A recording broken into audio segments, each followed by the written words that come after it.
Bismillahirrahmanirrahim. Assalamualaikum warahmatullahi wabarakatuh. Alhamdulillahi rabbil alamin wa afdhalus salati wa atammu taslim ala sayyidina Muhammadin wa ala alihi wa ashabihi ajma'in. Allahumma lakal hamdu wa ilaikal mushtaka wa antal musta'an wa alaika tuklan wa la hawla wa la quwwata illa billahil aliyyil azim. Pertama-tama mari kita mengungkapkan puja-puji kepada Allah Subhanahu wa taala pada maghrib hari ini dengan karunia izin kasih sayang Allah Subhanahu wa taala kembali kita dihadirkan jiwa raga kita di masjid, terutama keimanan kita, batin kita, dan kita lakukan semuanya dengan penuh ketulusan, rela dengan apa yang diwajibkan oleh Allah pada kita, teguh memegang teguh. Ini merupakan satu janji kita, ahadun bainana wa bainallah, janji kita, janji hati kita dengan Allah Subhanahu wa taala sampai akhir hayat kita, insyaallah kita akan terus teguh menjalankan apa yang diperintahkan oleh Allah. Ini yang pertama kita syukuri untuk saat ini dengan ucapan alhamdulillahirabbil alamin. Baiklah, pembahasan kita tentang tahara, cara membersihkan dari kotoran, najis, dan cara mengangkat diri ke status suci sudah pernah kita kaji secara luas. Masih ada hal yang perlu kita tekuni dan perhatikan, yaitu najis itu sendiri. Jadi bagian daripada tahara adalah najis itu sendiri. Apa saja yang masuk dalam najis itu perlu kita ingat kembali, segarkan pikiran kita kembali. Kalau ada yang belum kita mengerti, nanti kita lihat bagaimana ya. Nanti kalau bagian tahara itu sendiri adalah cara beristinja, itu tersendiri bagiannya ya. Baik, jadi najis itu adalah benda yang kotor, statusnya sangat kotor, bisa dalam bentuk memang bendanya yang najis. Ada benda tidak najis tetapi terkena najis, artinya mutanajis, dia terkena najis. Jadi hukumnya karena terkena najis, dia juga menjadi terkategori najis, tapi bukan najis secara asalnya. Ya seperti pakaian kita lah, kalau kena najis jadi bernajis, tapi pakaian kita bukan najis. Nah, ini beda, kita harus bedakan nanti ya. Sedangkan saya ingatkan kembali, najis itu sendiri ada dua kategori. Ada yang dinamakan najis hakiki, hakikatnya memang najis. Ada yang dikatakan najis hukmi, hukumnya saja najis. Nah, najis hakiki itulah yang kotor yang selama ini kita kenal dengan najis. Itu najis hakiki, hakikatnya najis ya. Dan yang terkena hakikat najis itu juga bernajis. Tetapi ada namanya najis hukmi, najis secara hukum, tidak benar-benar najis, tidak, tetapi dia sifatnya adalah kondisi tertentu. Jadi najis hukmi seperti yang pernah kita kaji tentang hadas dengan khabas, di situ kita ingatkan kembali. Jadi najis hakiki ini kondisi tubuh kita tidak suci, itu namanya bernajis secara hukum. Kita tidak berwudu, kita juga tidak mandi junub, ya, kita tidak dalam posisi mau salat kemudian bertayamum kalau tidak ada air, itu namanya kita bernajis. Jadi Kalau ada orang yang belum berwudu, itu namanya dia bernajis secara hukum, bukan najis hakikah. Tidak ada najis di badannya, tetapi nanti dia tidak bernajis secara hukum kalau dia angkat statusnya menjadi suci dengan berwudu atau dengan mandi, atau pengganti keduanya itu dengan bertayamum. Nah ini ya. Baik,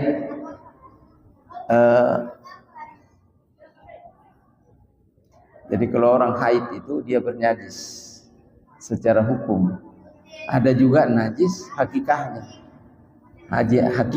hakikinya. Najis hakiki yaitu yang kotoran yang keluar dari tubuhnya, tetapi dia statusnya bernajis. Kenapa? Karena dia belum mandi. Walaupun dia sudah mandi, belum mandi diniatkan, belum mandi haid, mandi terbebas dari haid. Walaupun sehari-hari dia mandi, dia tetap mandi sehari-hari, tapi belum dia niatkan mandi, dia masih bernajis, najis hakiki. Ketika dia mandi untuk melepaskan diri dari masa haid, maka dia sudah tidak bernajis secara hukum. Baik.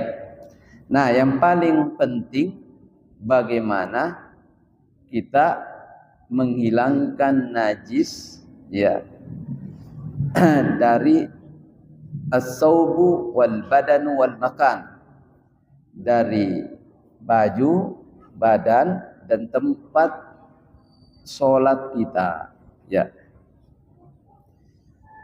Menurut jumhur ulama, wajib hukumnya seseorang itu membebaskan pakaian tubuhnya dan tempat sholatnya dari kotoran atau najis. Tadi najis hakiki, dasarnya para jumhur ulama kecuali Malikiyah. Ya, ada juga pengecualiannya ini. Wasiyabaka fatahhir, surat Al-Mudaththir. Maka pakaianmu sucikanlah, bukan hanya dibersihkan, sucikanlah ya. Tetapi Imam Malik di sini, jadi jumhur ulama berarti Syafi'iyah, Maliki, Hanafiyah dan Ahmad ini tidak ada perbedaan bahwa baju, badan serta tempat salat itu wajib hukumnya ya, untuk dibersihkan dari najis. Kalau Imam Malik ada dua pendapatnya tentang ini.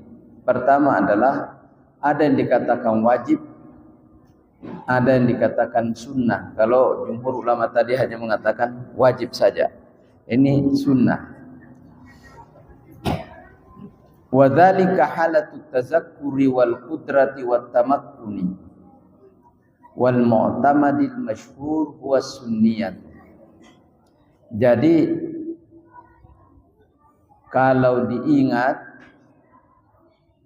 dan mampu dan memungkinkan untuk dihilangkan itu najis dari badan, pakaian dan tempat salat ya, maka wajib hukumnya. Tapi kalau tidak memungkinkan untuk dihilangkan, menjadi sunnah. Itulah mazhabnya Imam Malik ya.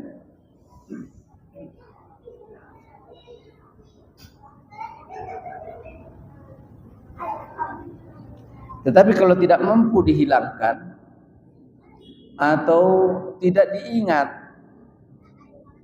ya, tidak diingat, ada orang waktu mau berangkat pergi salat tiba-tiba ingat ketetesan najis, kemudian dia berangkatlah ke masjid dengan ada najis di situ tadi, sudah dia buang, tapi ada bekas-bekas, nanti sampai di masjid saya cuci sedikit ini, bisa saya cuci, tidak usah ganti baju misalnya.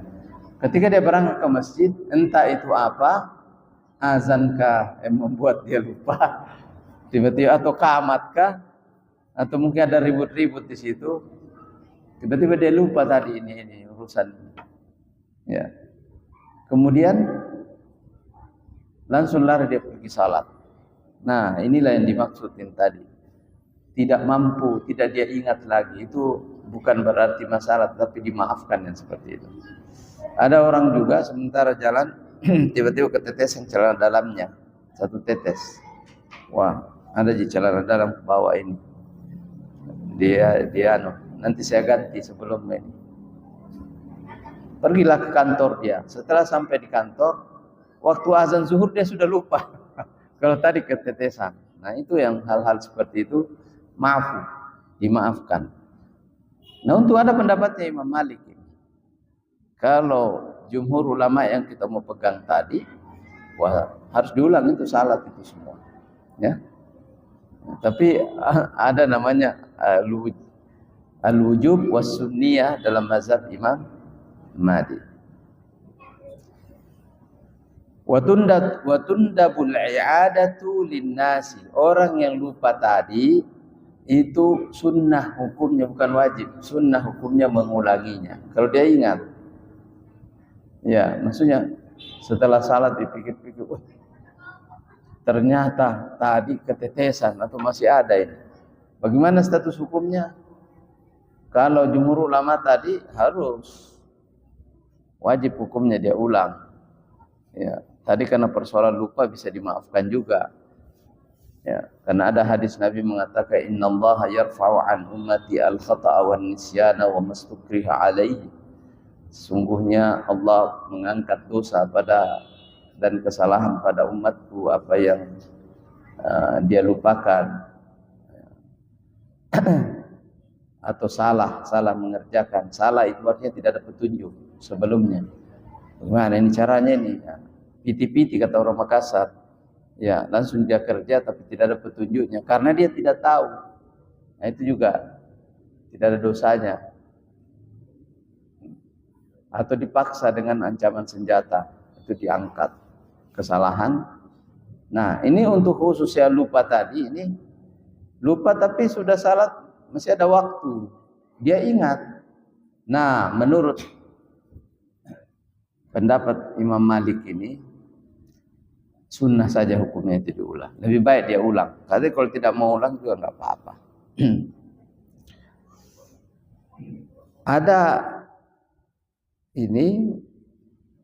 Ada orang ketetesan tai kotoran dari atas kena bagian dia mau bersihkan tidak bisa, susah. Ya, kembali ke rumahnya juga agak susah. Sampai di rumahnya nanti sudah lewat juga waktu salat. Jadi hal-hal seperti inilah yang dimaafkan. Baik. Ini hukumnya, status hukumnya secara umum. Kita lihat benda-bendanya yang disepakati ulama ain. Bendanya memang najis. Memang bendanya najis. Ya, ada kan benda dia tidak najis tapi terkena najis. Dia bendanya ini suci. Tapi kalau kena najis dia dianggap najis. Kalau dicuci ya sudah tidak najis lagi. Sama dengan telur ayam. Ya, keluar dari tempat yang kotor, dia statusnya kotor. Tapi nanti kayak ayam itu karena dimakan dagingnya, ya itu kotorannya bukan najis. Cuma kotoran. Tetap kotoran.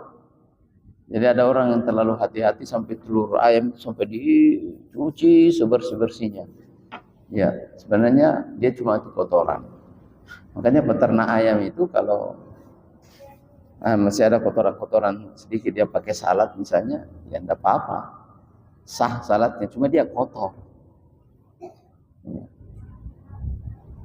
Begitu ada beberapa hal nanti sampai pada saatnya kita bahas secara khusus itu ya. Baik. Yang bendanya betul-betul najis adalah daging apa ini? Khinzir.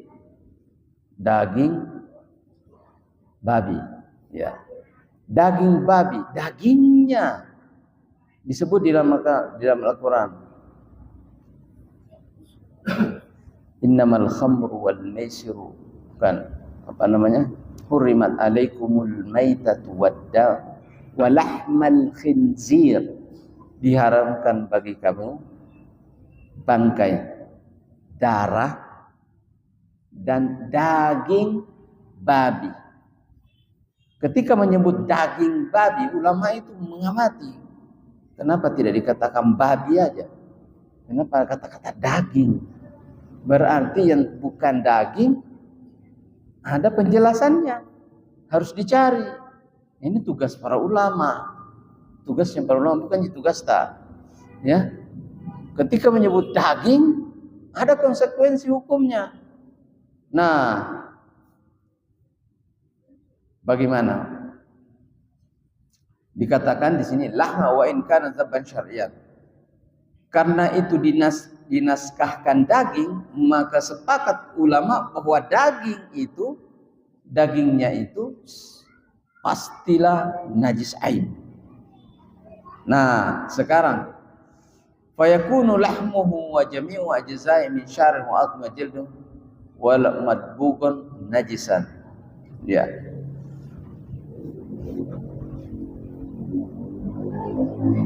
Ketika disebutkan daging, maka semua yang serupa dengan dagingnya, yang berhubungan dengan dagingnya, itu pendapat ulama, ya, ini semuanya najis. Jadi sepakat para ulama, rambutnya, tulangnya, kulitnya, walaupun dia sudah disamak, tetap najis. Tetapi Imam Malik mengatakan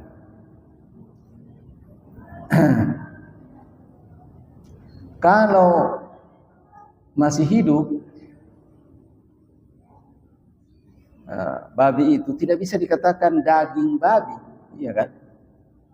Ini ada babi yang lari-lari, daging babi. Itulah tadi para ulama. Kata Imam Malik, kalau yang hidup itu bukan daging ini, berarti dia tidak najis. Dia tidak najis kalau dia masih hidup. Karena yang disebut daging di situ sudah dimaksudkan bahwa daging yang sudah mati, sudah dipotong atau tidak dipotong. Nah, makanya Imam Malik mengatakan al-khinzirul hayyu wa 'araquhu wa damuhu wa mukhatahu wa lu'abuhu tahir. Adapun pendapat Imam Malik bahwa babi yang masih hidup, keringatnya, darahnya, ya, serta air liurnya suci. Nantinya tidak apa-apa, kalau kena itu tidak perlu diapakan. Itu pendapat Imam. Cuma pendapat jumhur ulama tidak, tetap. Jadi Imam Malik, Imam Syafi'i, Imam Ahmad dan Yohan tetap. Cuma kita tidak boleh memaksakan pendapat kita, karena yang tahu ini adalah ulama. Dan ulama kelas 1 ini, ulama namanya mujtahid mustaqil, diri sendiri. Mujtahid berdiri sendiri itu ilmunya bukan main. Ya, langsung Al-Qur'an, dia baca hadis, baru dia berpendapat, boleh dia. Ada murid-muridnya itu, Imam Syafi'i punya murid-murid banyak, termasuk Imam Ghazali, tidak boleh lewati gurunya. Karena dia bukan mujtahid mustaqil. Dia mujtahid, seorang yang mujtahid yang terikat dengan pendapat gurunya. Nah, jadi hukum Islam itu tidak dengan mudah, luar biasa. Maka kalau sampai di tangan kita mengatakan ini halal, ini haram, ikuti saja. Tidak usah lagi di debat. Karena prosesnya berabad-abad lagi. Sudah 13 abad lamanya ini eksis ini hukum ini. Ya, baik. Darah wadam. Yang dimaksud adalah damul adami ghairi syahid. Darah dalam penjelasan ayat lain dan hadis yang dimaksud adalah darah mengalir. Darah mengalir itu najis. Ya, kalau keluar darah kita termasuk darah mengalir ya. Darah kambing juga darah mengalir ya. Ya. Nah, itu semua apabila lepas dari tubuh, Nah, binatangnya, kalau binatang dimakan atau tidak dimakan, maka itu najis. Bendanya memang najis. Kecuali darah manusia yang mati syahid. Makanya tidak perlu dimandikan. Karena status darahnya suci. Nah, untuk apa disucikan lagi? Disalatkan tanpa dimandi. Itu adalah penghargaan dari Allah Subhanahu wa taala. Diberikan. Gairu syahid wa dammul hayawan gairil ma'i. Darah binatang yang itu juga najis yang bukan berasal dari binatang air. Nah, ikan binatang air. Buaya binatang air. Kodok binatang air. Semua binatang yang hidup di air darahnya suci. Alasan para ulama, alladzi infasala minhu hayyan aw mayyitan,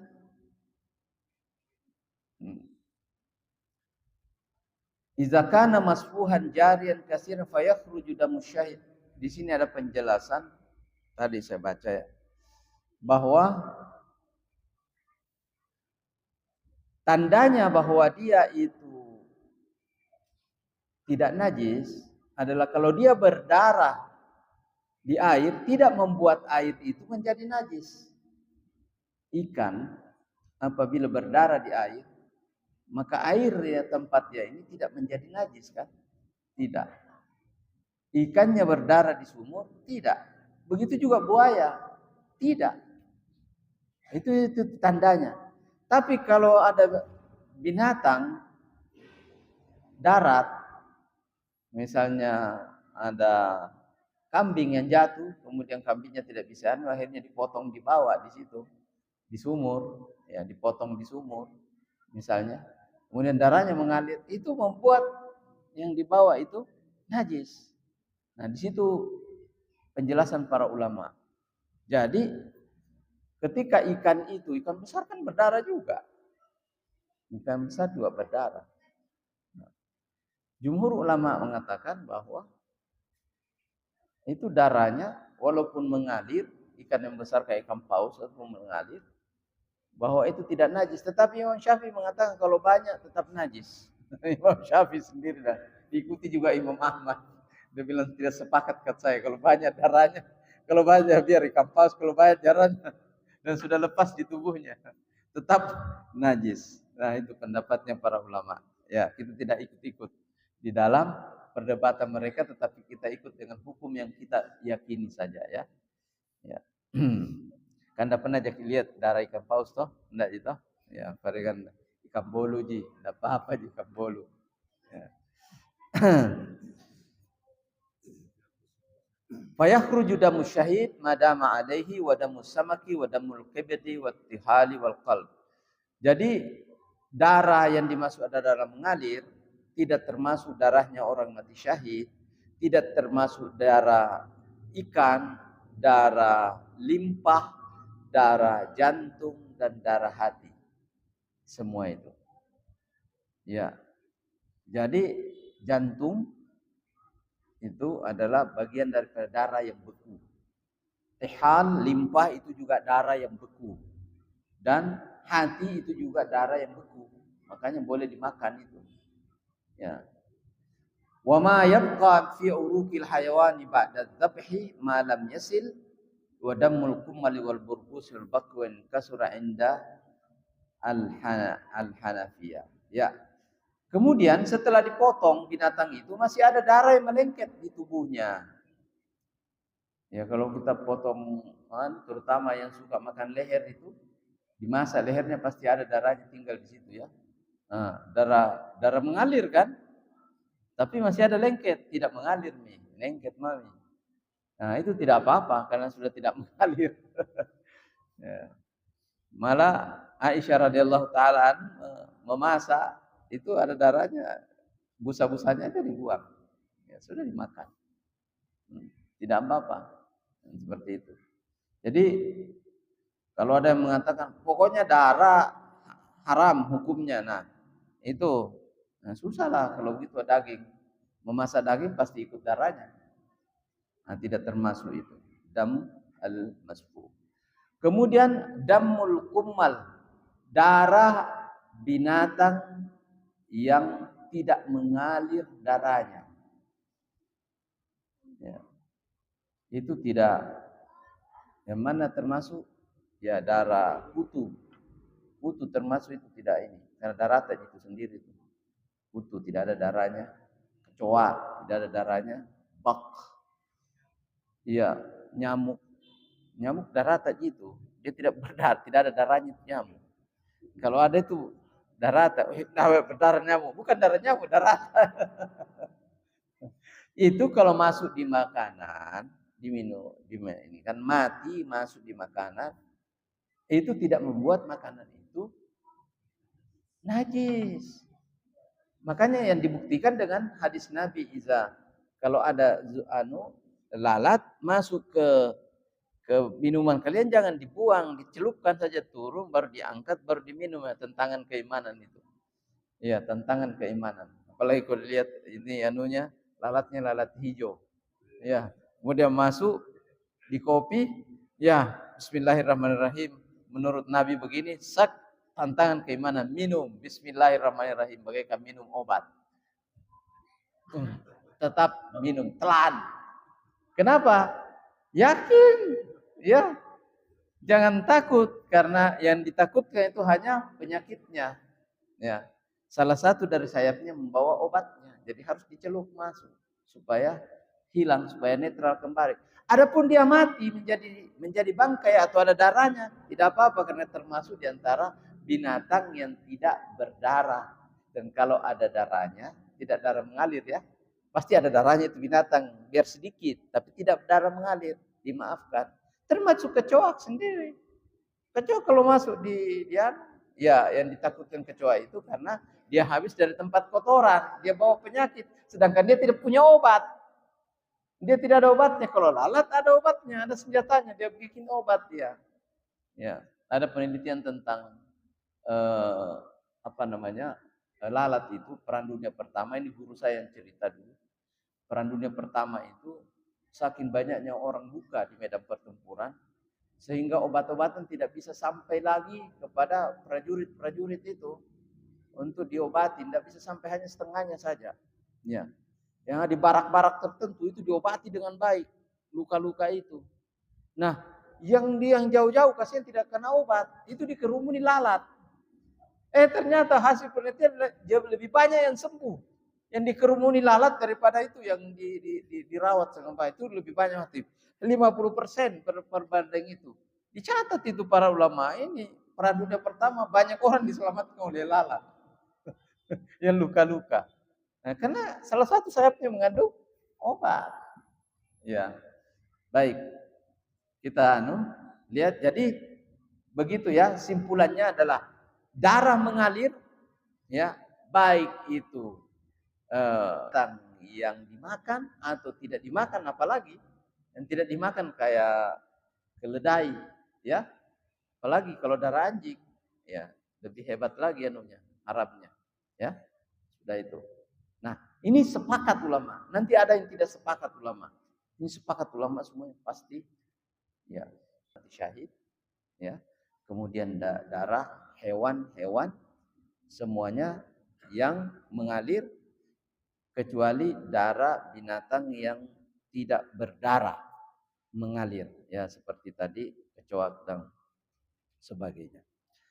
Kemudian kencing manusia dan muntahnya dan kotorannya disepakati itu adalah najis kecuali kencingnya anak bayi laki-laki yang masih menyusui, maka cukup dipercikkan saja menurut Imam Syafi'i dan Hanafi. Ya, cukup dipercikkan cara membersihkannya. Imam Malik, Imam Hanafi mengatakan kencingnya anak laki-laki yang belum makan apa-apa kecuali air susu ibunya itu tidak najis. ya itu tidak najis. Itu Imam Malik dan Imam Hanafi. Imam Syafi'i mengatakan najis. Imam Ahmad mengatakan najis, tetapi bisa diselesaikan dengan dipercikkan. Kalau yang Imam Hanafi dengan Imam Malik mengatakan tidak usah dipercikkan karena tidak najis. Kalau Imam Syafi'i dengan ini, untuk apa dipercikkan? Coba pendapat ulama. Untuk apa dipercikkan? Kenapa dia harus diperciki? Pasti ada sesuatu. Ya pasti najis. Pasti najis. Makanya dipercikan. Cara membersihkan darinya dia dengan perlakuan percik karena dia bayinya kencingnya itu adalah tidak mengandung kotoran. Ya. Menurut Imam Malik dan Imam Hanafi ada najisnya, cuma kalau dipercikan sudah selesai. Karena itu adalah ketetapan dari Allah Subhanahu wa taala. Khamar. Satu lagi ya, terakhir ini masih ada sambungan nanti. Khamar. Sebagian besar menurut para ulama, ada juga yang mengatakan ini suci ya. Khamar sebagian besar ulama, tapi tidak sepakat seluruhnya. Najis. Berdasarkan ayat innamal khamru wal maisir wal ansabu wal asamu rijsun min amali syaitan.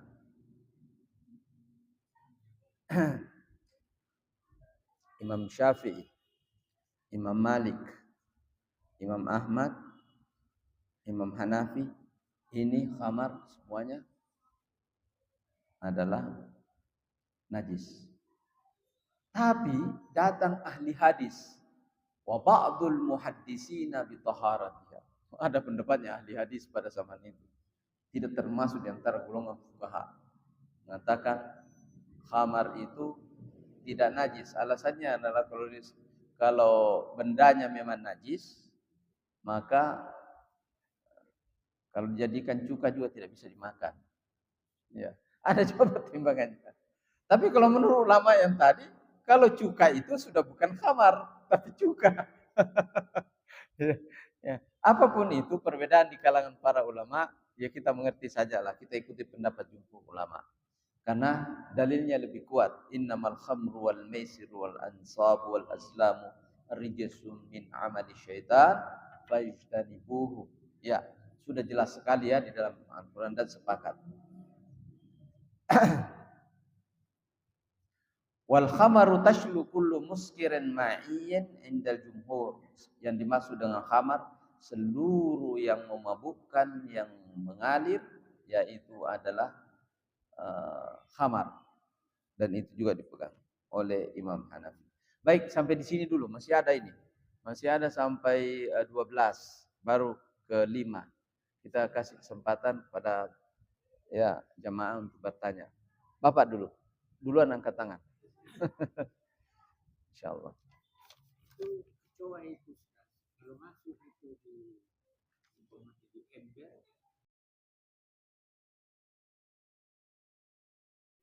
Jadi ya lebih parah kalau dia masuk di makanan, Pak. Jangan ember. Kita ini ke makanan, kita undang 100 orang untuk makan, ada cowok lari, masuk ke dalam, mati di tempat itu. Bagaimana caranya? Itu berlaku hukum at-takwir namanya, kata Rasulullah at-takwir. Jadi yang diyakini ada di sekitarnya atau yang lihat lewat di situ, itu dibuang bagian yang itu. Bagian yang ada. Jangan dibuang seluruh makanannya, bagian yang ada di sekitarnya. Jadi dikasih garis demarkasi. Ya. Di sini kota dilewat, jadi ku ambil begini. Nah, buang separuh seperti itu. Dan kalau mati di dalamnya, kalau mati kecoa itu di dalamnya, tidak membuat najis makanan itu. Cuma kotorannya yang dibuang itu. Kenapa? Karena darahnya tidak najis. Darahnya. Dia membuat kotor itu karena dia bawa kotoran. Jadi si kecoa ini keterkesentuh najis di sana, dia bernajis disebabkan karena lengket najis di badannya. Sama aja dengan manusia, ada kotoran di badannya, kalau dicuci hilang. Nah itu cuma tidak bisa dicuci itu kecoa, jadi diambil bagian sampingnya, gitu Pak ya? Dibuang itu. Nah kalau air, iya kalau banyak, ya yang penting bukan 2 kula ya. Kalau 2 kula itu kan 230 liter. Ya kalau kurang dari itu diperiksa 3. Hai si kecoa, jangan sampai si kecoanya bau, ya, tidak ada warna, ya, tidak ada warna, tidak ada rasa juga. Selama tidak ada rasa, meskipun kecoa yang sudah berenang di situ, dilihat airnya masih bening, tidak ada bau, tidak ada warna-warna apa, semuanya, apalagi tidak mati ji, ya, tidak mati ji lewat. Iya, kalau sudah mati, yang membuat najis itu mati, yang membuat itu binatang itu dikatakan najis, kalau misalnya darahnya terkategori najis, tapi dia tidak terkategori jadi aman. Ya, jadi kalau dia mati aman, jangan dibuang airnya itu, ya. Jangan dikasih tahu kalau orang mau ada kecoa tadi itu, jangan, enggak usah, biarkan dia. Biarkan saja. Istighfar saja, astagfirullah, astagfirullah, astagfirullah. Ya. Iya, karena mubazir. Tabe. Saya punya cucu kan masih bayi, tapi dia pakai pampers.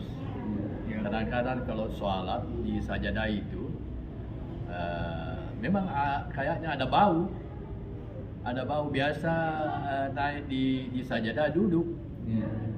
Duduk, biasa kalau selesai itu, biasa saya pakai sujud, tapi tidak ada baunya di sajadah. Tapi dia pakai pampers. Tapi kalau biasa kita cium biasa ya baunya. Ya. Ini bagaimana ini sajadah yang dipakai sujud itu?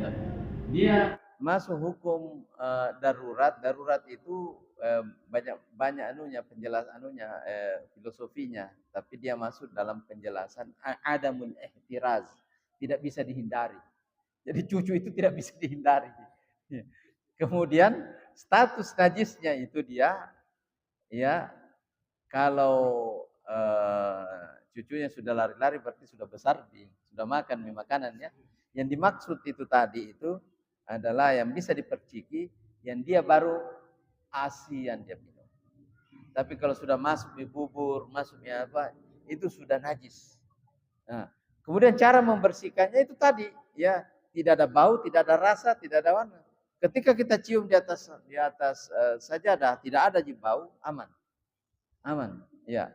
Kecuali kalau ada bau-bau, ya harus ada perlakuan, minimal dicuci. Baik. Ya, Tabe, silakan.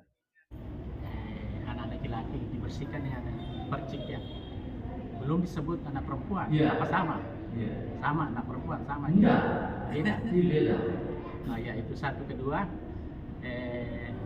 daging babi tadi sudah jelas bahwa segala yang berkaitan dengan dagingnya itu adalah haram.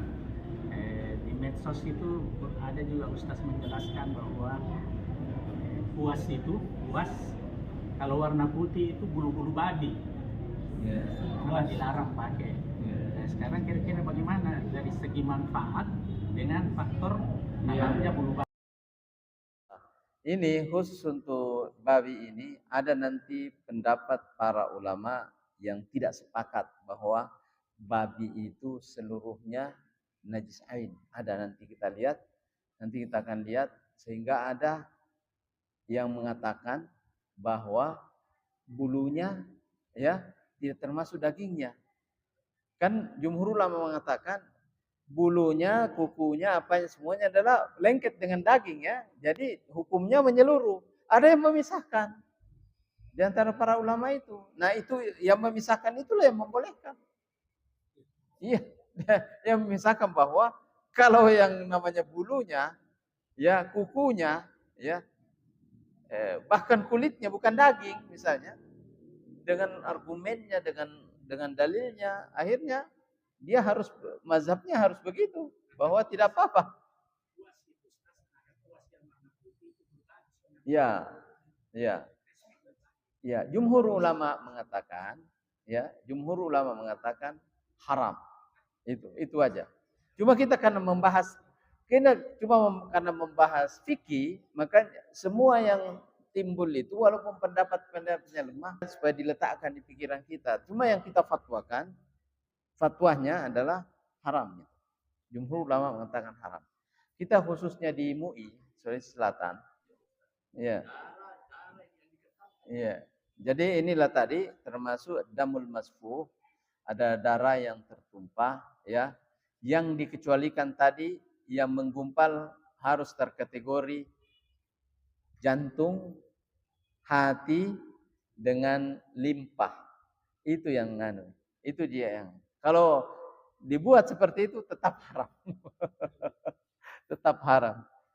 Ya, ini ada pertanyaan masuk ini.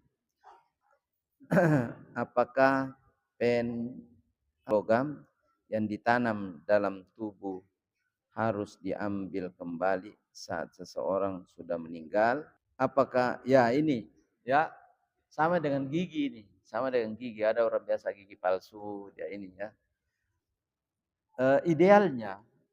Idealnya orang lahir ke dunia ini apa yang dia bawa itu juga dia bawa pergi ke sana. Jangan ada tambah-tambahan, itu idealnya. Tetapi kalau susah untuk diambil, apalagi kalau orang habis patah kemudian ditanam logam di dalamnya, tidak usah. Karena itu akan menyakiti mayit. Mayit itu ini cuma tidak bisa dibuktikan secara empiris, tapi apa yang terjadi pada fisiknya, disakiti dia apa itu berteriak tubuhnya di jiwanya di sana. Makanya kalau kita ngangkat mayit itu pelan-pelan. Diletakkan di mandi itu harus pelan-pelan. Tidak boleh kasar-kasar karena sakit Sakit tubuhnya di jiwanya di sana. Rohnya sakit. Iya. Ini kalau ada mayit yang sampai dipotong-potong apa begitu, wah itu teriak-teriak di sana. Makanya kita harus pelan-pelan. Nah, ketika ada itu di dalam tubuhnya ini, ya tidak usah diambil karena akan menyakiti dia ketika dia sakit. Kemudian apakah ahli waris tidak boleh menerima wasiat? Tidak boleh menerima wasiat dia, tidak boleh merugikan. Jadi ahli waris wasiat yang sifatnya harta benda yang mau dibagi ya. Jadi ketika orang meninggal, misalnya ada ini kasusnya mungkin ada orang tua yang masih hidup, kemudian dia wasiatkan bahwa nanti kalau saya mati harta bendaku kau ambil ke 2/3, yang lain-lain 1/3 mau bagi-bagi yang lain, kan begitu maksudnya toh? Itu batal. Wasiat seperti itu, wasiat yang merugikan ahli waris, otomatis setelah meninggal orang itu statusnya langsung batal. Karena ya wasiat itu tidak boleh merugikan ahli waris, begitu ketetapannya. Ya. Jadi tidak apa-apa tidak dilakukan wasiat kewarisan itu kalau dia merugikan ahli waris. Pokoknya kalau meninggal, panggil semuanya, bagaimana ini kewarisan ini? Apakah dibagi sesuai dengan cara Islam ataukah dibagi berdasarkan atas kesepakatan? Itu boleh. Ya. Kalau dia bilang berdasarkan atas Islam berarti tidak saling reda di antara mereka. Kalau ada yang tidak reda harus dibagi berdasarkan Islam. Laki-laki harus mendapatkan 2, ya. Laki-laki jatahnya sama dengan 2 perempuan. Tetapi kalau mereka saling berbagi, dia mengatakan sudahlah kita kan bersaudara. Ya terutama yang laki-laki nih. Ya kita bagi rata ya. Kalaupun ada bagian saya sudah saya ikhlaskan untuk kalian.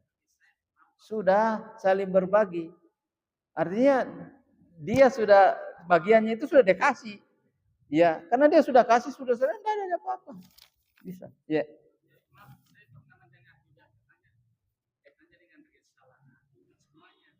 Ya. Jadi begini. Ya. Ada kasusnya Sa'ad bin Abi Waqqas. Ya, Sa'ad bin Waqqas waktu masih hidup dia wasiatkan untuk diberikan kepada siapa itu harta bendanya. Ya.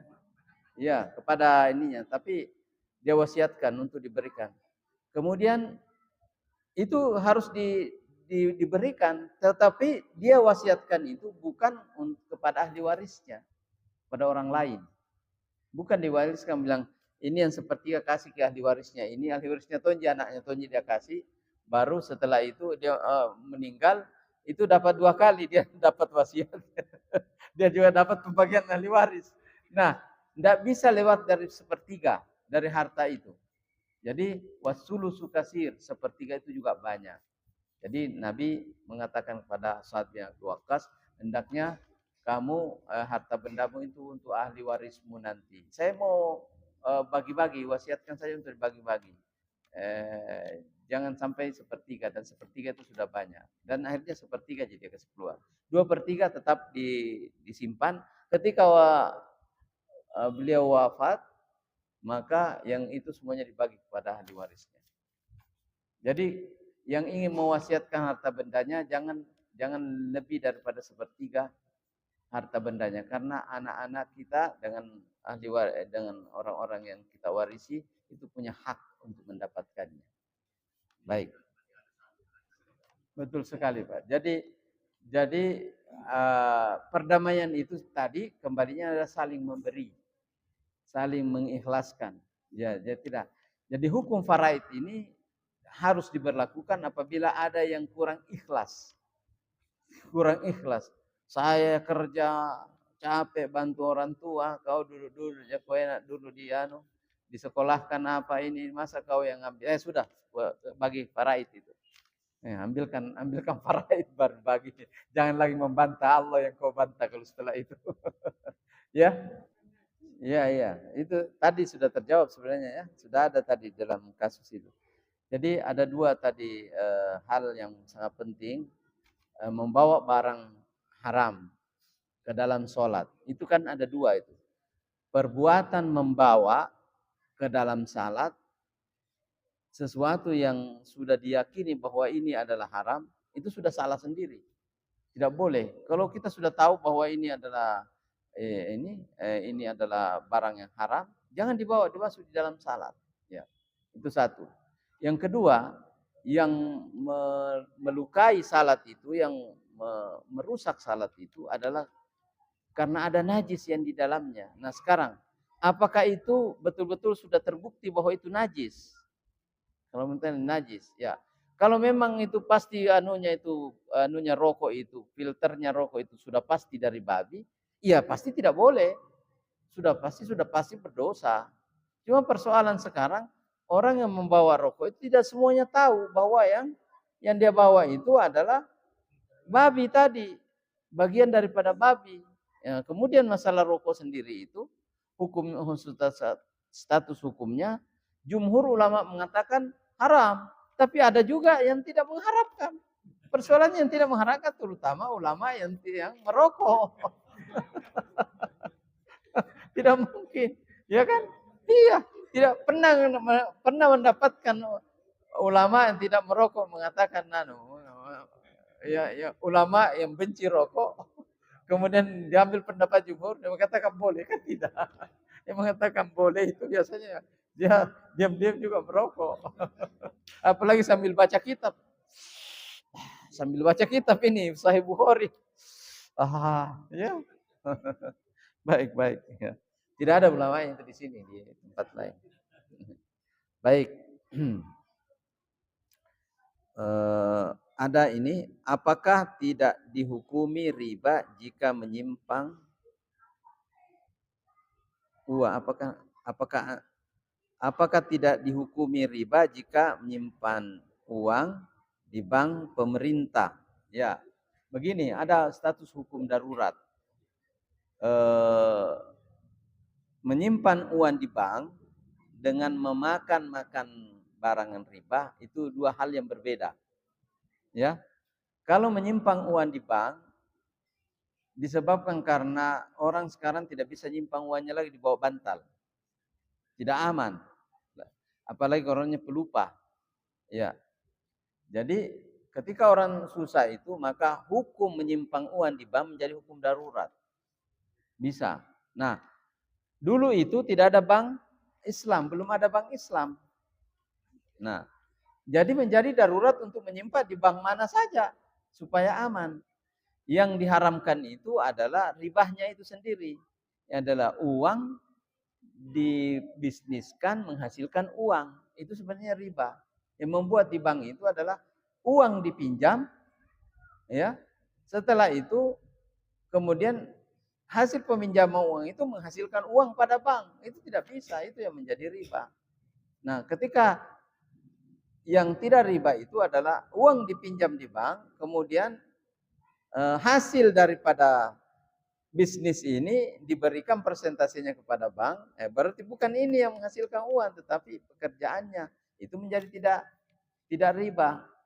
Ya. Apalagi kalau ada orang menyimpan uang di bank disebabkan karena mau transfer ke anaknya yang sekolah di satu tempat. Nah, ada orang mengatakan pokoknya saya tidak mau tahu, saya tidak mau ambil gitu anunya, tambahannya, apanya, bunganya apa, saya tidak urus, apalagi tidak terlalu banyak gitu. Ya. Yang penting saya anakku ada di sana, saya transfer melalui bank ini cepat sampai daripada saya antar lagi ke sana. Ya, bagaimana ya? Jadi kalau pertimbangannya itu semuanya yang jelas enggak apa-apa.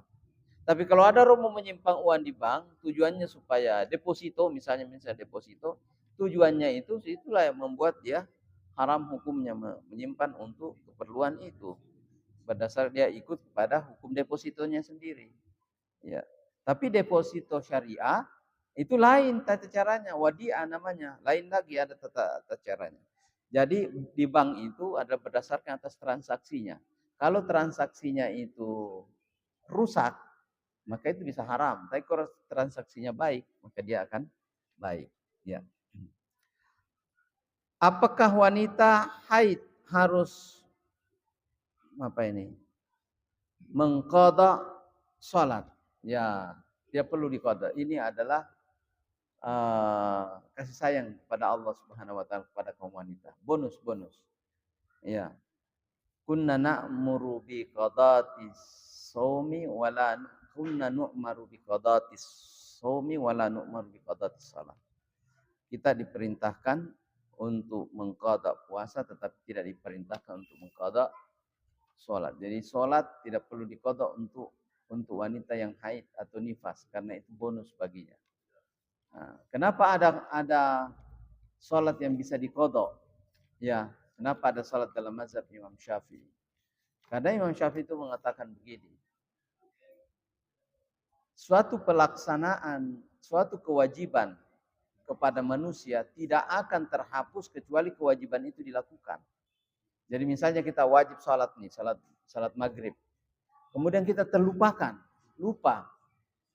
Apakah disebabkan dunia kita lupa. Isya baru kita ingat, ternyata tidak salat maghrib. Sudah terlewatkan salat itu. Catatannya di sisi Allah Subhanahu wa taala, Anda terlewatkan maghrib disebabkan karena lupa. Nah, terlewatkan itu tidak bisa dibayar, ya, kecuali dengan melakukannya. Maka Imam Syafi'i mengatakan bayar ki. Ya Allah, mohon ampun, baru bisa ingat saya bayar. Di qadha namanya itu. Itu namanya salat qadha. Ada yang seperti atau orang ketiduran 2 hari. Ada teman saya jadi panitia apa itu? Panitia maulid atau dia tidur kemudian terbangun saking capeknya mengurusi persiapan maulid. Maulidnya tidak dia ikuti. 2 hari setelah maulid baru terbangun, dikira dia pergi kemana, ternyata di dalam kamar bangun. Oh iya. Kapan ya siap-siap maulid? Maulidnya 2 hari yang lalu. Dari mana kamu? Saya tertidur di sini katanya. Baru dia bayar semuanya salatnya. Ya, baik. Sudah selesai. Ya. Saya kira ini semuanya ya. Tidak ada lagi. Ya. Kalau tujuannya untuk keamanan boleh, Pak. Ya. Kau nanya, yang penting tujuannya bukan mau membungakan, ya, bukan mau mengambil ribahnya, bukan mau untuk maslahat. Jadi menjadi darurat dan sesuai dengan kadarnya. Ya. Kalau ada bagaimana kalau ada anunya, bunganya. Kalau bunganya jangan diambil. Tapi kalau diambil ke orang. Bisa diambil, simpan di tempat yang kotor juga, buat bangun WC kah atau apakah. Ya yang kira-kira buat bangun jalanan, jangan yang tempat ibadah kayak begini, jangan. Itu guru saya bilang, ada Syekh Nuruddin itu. Bagaimana kalau tidak diambil? Nah jumlahnya banyak, dipakai orang nanti, diambil orang untuk bangun rumah peribadatan orang lain atau apa kan semacam itu. Ya. Dia bilang ambil saja kalau begini, tapi simpan di tempat yang kotor. Maksudnya Syekh di mana simpan tempat kotor? Biasa itu ada orang pembangunan apa namanya WC umum di mana di terminal atau apa bawa itu uang begituan sumbangin di situ. Jangan untuk dipakai, jangan untuk dimakan, jangan untuk sekolahkan anak, maazallah. Ya, jangan untuk keluarga. Ya kalau jumlahnya banyak baru tidak diambil, bagaimana? Iya. Iya, jadi begitu solusinya. Simpan di tempat yang yang tidak bernilai. Ya, baik. Sementara bank syariat itu secara umum lebih aman karena transaksinya sudah bersyariat. Adapun pelaksanaannya di belakang, ya itu tergantung penelitian. Iya. Itu memang ulama-ulama Mesir itu banyak ulama kontemporer dia melihat maslahat untuk kepentingan itu akhirnya banyak yang membolehkan. Kalau lihat sisi maslahat, ya. Tetapi itulah yang maslahat dilihat, tapi kita lihat juga ada orang yang tidak ada maslahat seperti itu, ya. Misalnya dia cuma simpan uang tidak seberapa aja misalnya, dia tapi kalau disimpan di rumahnya bisa hilang ya, ya. Tidak seberapa aja, ya sudah lebih baik simpan di bank seperti itu.